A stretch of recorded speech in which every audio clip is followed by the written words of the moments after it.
Thank you, Bethan. And it's just that we can share the content with people who are interested afterwards. So the idea was just to introduce the concept of integrating ACT with accounting systems in this particular session. It's something that a lot of our clients have found really useful in terms of being able to reduce manual process by integrating disparate systems and just empowering staff by sharing information around the enterprise. So that's why we've entitled Reduce Manual Process and Empower Staff to Do Better Business. It just envelops probably the two key areas of benefit that people tend to find.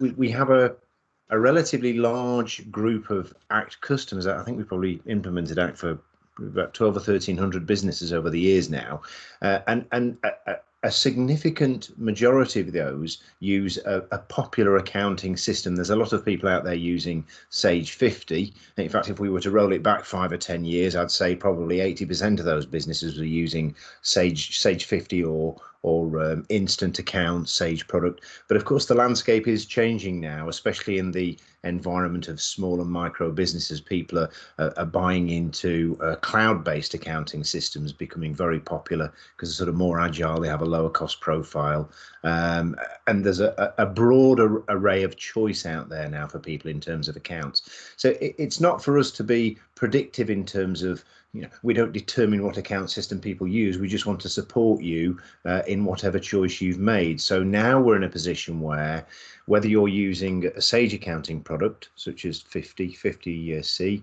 whether it's QuickBooks, or we see a growing community of people using Xero for accounting, whichever choice you've made, that's absolutely fine. We can integrate that product with ACT, and we use tools that have been created essentially by other organizations to do this. As far as integrating ACT with Sage, there is a product that's been authored on behalf of ACT themselves with Sage 50. That's the accounting link for ACT. If you're using QuickBooks or Xero, we work with an Australian organisation, funnily enough, because of course QuickBooks and Xero are global products, so it doesn't really matter where they are, whereas Sage 50's dominance is more in the UK. But those are the two, Xero and QuickBooks, cloud-based products. We're working with a New Zealand organisation, Exact Software, that we've known for a number of years, and they've created some really great integration products. So whether you're using, in fact, Xero, whether you're using an on-premise version of ACT, or even ACT in the cloud, a hosted version of ACT, integrations can be built between those products. So no longer are you restricted by the technology choices you make in terms of your accounting system, if you want to integrate that with ACT. So leading on from there, just a few minutes to talk around, the why bother? Why would I bother doing this? What's in it for our business of integrating the two systems? Well, the business case, I think, is essentially around three core areas. So the first one is that elimination of manual process. And what we tend to find is that often in a business using ACT, it's salespeople, marketing people, building relationships with customers and potential new customers, prospects, nurturing them through a sales cycle up to the point where they become customers. And of course, all the information relating to that organisation has been entered into the ACT database. And then when they become a customer subsequently, a person in the accounts department has to then go and re-enter all that information into Sage 50 or Xero or whatever it might be. And a simple and obvious benefit of the integration tools is that it's all the click of a button now. So I can click a button to push an ACT prospect through to the accounting system and create an accounting record, removing that manual process. The removal of manual process extends beyond that, though, because what we can do is also convert ACT opportunities to sales orders and invoices in the accounting system as well. That sometimes raises an eyebrow with accounting people because they feel a little bit protective of their accounting environment and aren't always happy about the prospect of a salesperson being able to create invoices. But if that is enabled, and it's up to you to choose how the integration works and what what authority Act users have to create records in the accounting system. So you can choose which users are able to do that, and those individual users to what extent they can create accounting records. But if it is about converting Act opportunities to invoices or orders in QuickBooks, Xero, Sage or whatever, those records are created off ledger, so they're unposted invoices or sales orders, so they can always be then picked up and amended or resolved or rectified by the accounts people before they push through to the ledger. So there is some semblance of control there. But especially if there's a relatively high transaction volume, that really can save a great deal of time in a lot of organizations. Creating accounting, customer and supplier records from Act, contact and company records then, and also creating orders and invoices from Act opportunities. So reduction of manual process, big win for a lot of companies.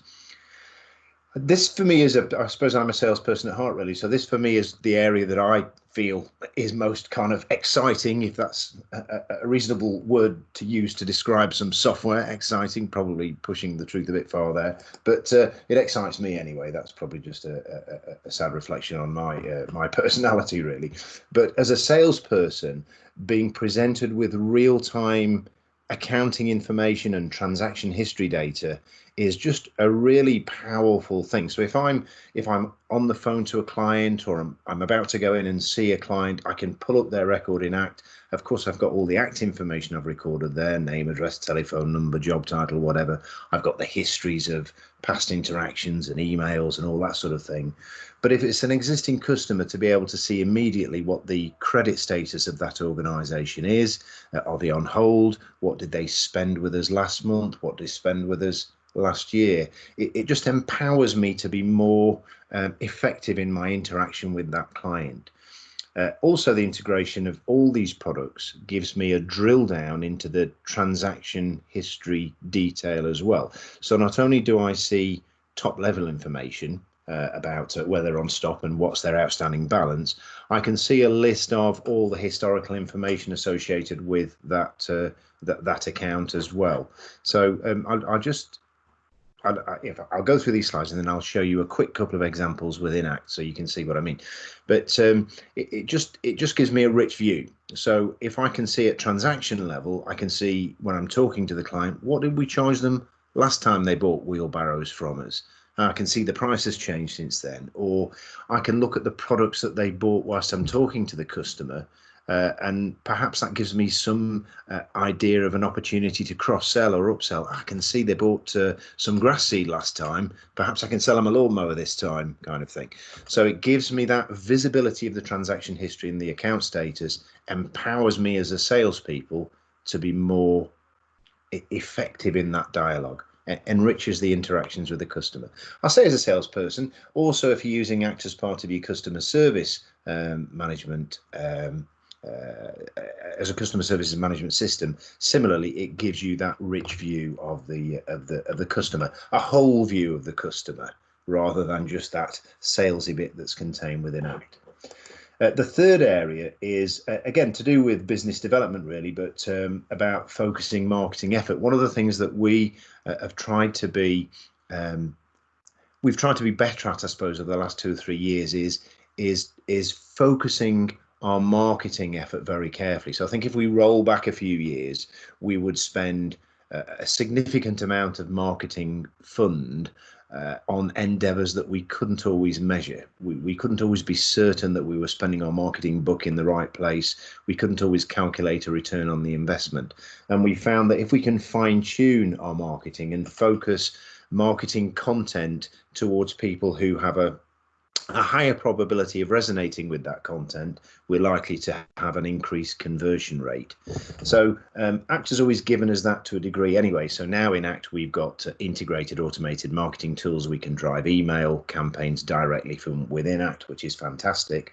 And we can focus those email communications on Act contacts based upon their characteristics. So we can use groups and lookups in Act to gather together people in industry sectors, people that might be businesses of a certain size, organizations that might be at a particular stage in the sales process. So we can search all the fields of ACT, of course, and gather together people with common characteristics to target as a fine-tuned email campaign.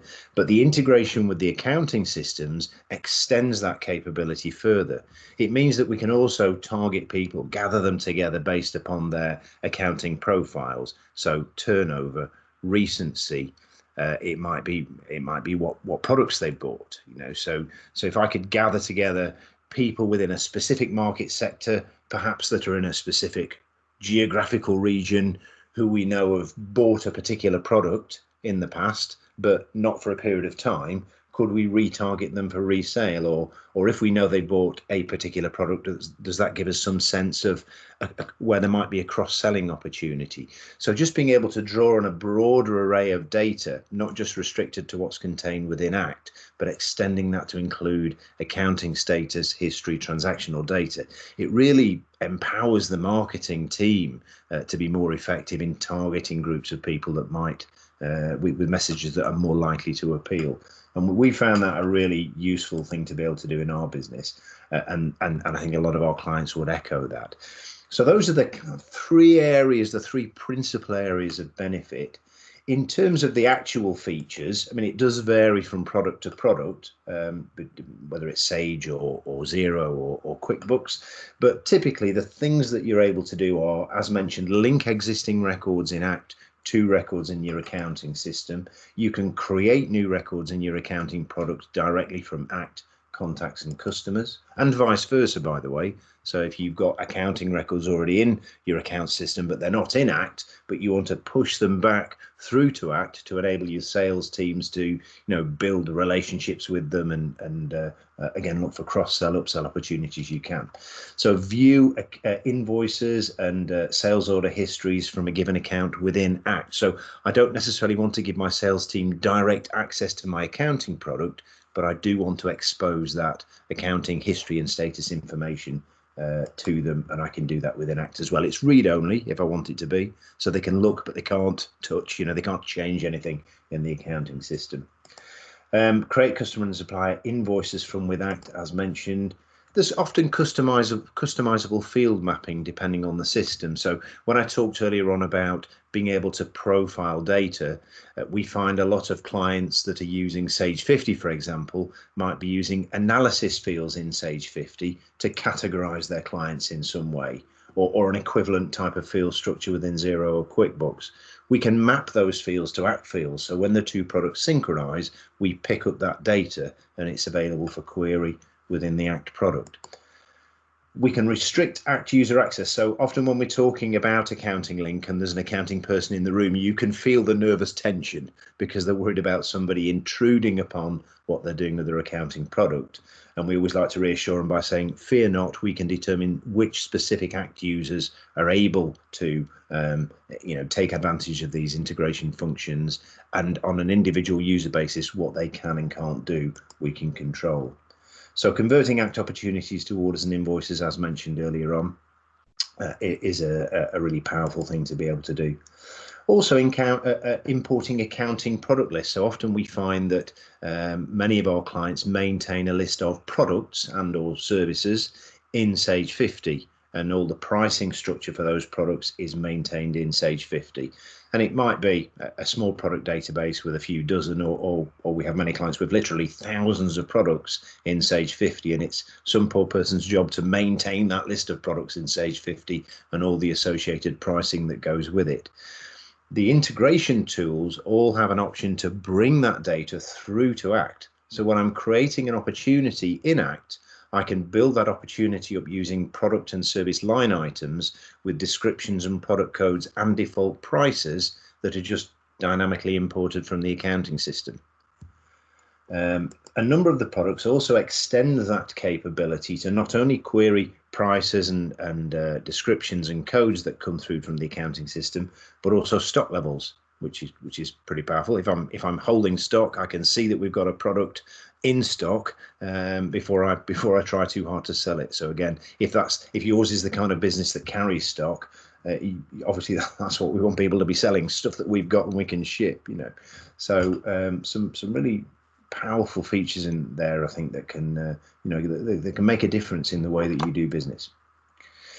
So I didn't want to go on for too long on this. As mentioned earlier on, this is a kind of a whistle-stop coffee break, quick some ideas. There are some videos that I'm signposting, and I'll save these few PowerPoint slides into the chat of this meeting afterwards. So if you want to pick this PowerPoint up with these links in, you'll be able to do so.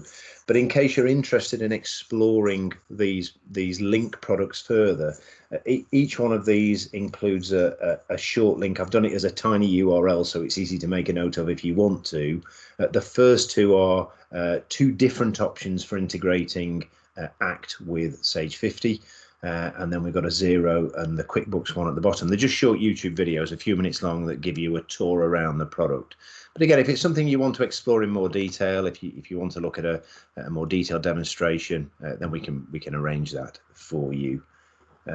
So I think I probably leave it there for now. As mentioned, I'm conscious of everybody's time.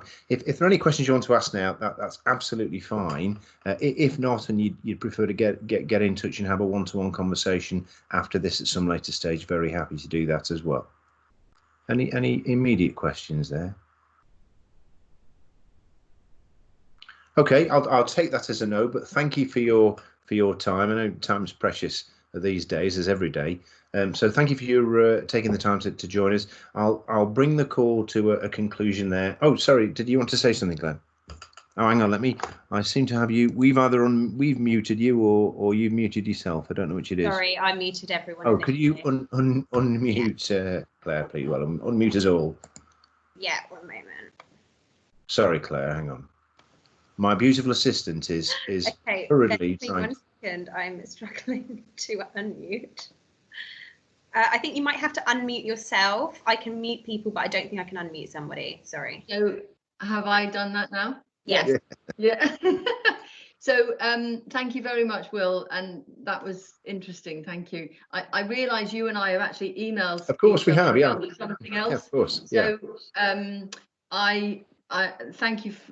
I don't want to hijack this conversation. I just thought that I have a further question on that point. So if you wanted to take that now, I could do it. Otherwise, I can email you back. Well, because we're recording this and it's in context, I suggest we do it separate to this, Claire. But email me back, or and if we need to have a chat, that's absolutely fine as well. Perfect. Thank you. Okay. And Ian, I know you want to talk about something, so you and I can have a chat as well. Maybe I'll give you a call after this if that's all right.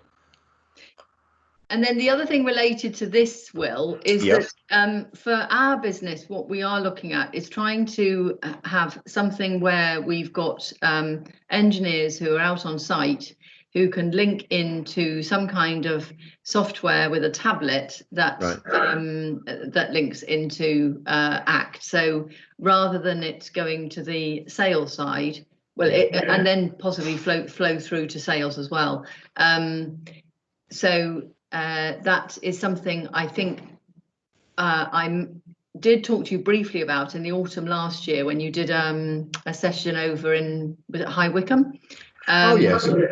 And so I wondered if there were any changes on that as far as ACT was concerned in talking to any software for engineers that are field sales, I think they call it, anything like that. I think at the time there wasn't, but yeah, I think one of the, we had a conversation in our email earlier on about the product, the tier of product, and ACT Pro has limitations. So there are add-on components. I think the situation will still be the same as it was last time we spoke, but there are some add-on products with ACT Pro.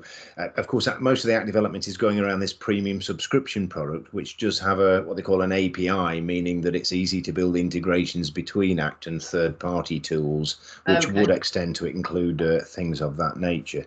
Right. Okay. Well, that's worth knowing. Okay. Yeah, we can explore that. Yeah. Thank you. And then, Will, it looks like Ian Richards has just written a comment saying, should we call you afterwards? Or yeah, that's fine. I'll give him a call. No problem. Thanks, Ian. Okay. Thank you very much all for your attendance, and Claire, by all means, if we need to have a chat after this, very happy to do so. I'm in the office. I'm in the office all day, funnily enough. not going anywhere. And Ian will have a call as well. Great. Thank you both. Thank you both. Thanks, Bethan. Take care. Thanks, Bethan. Thank you.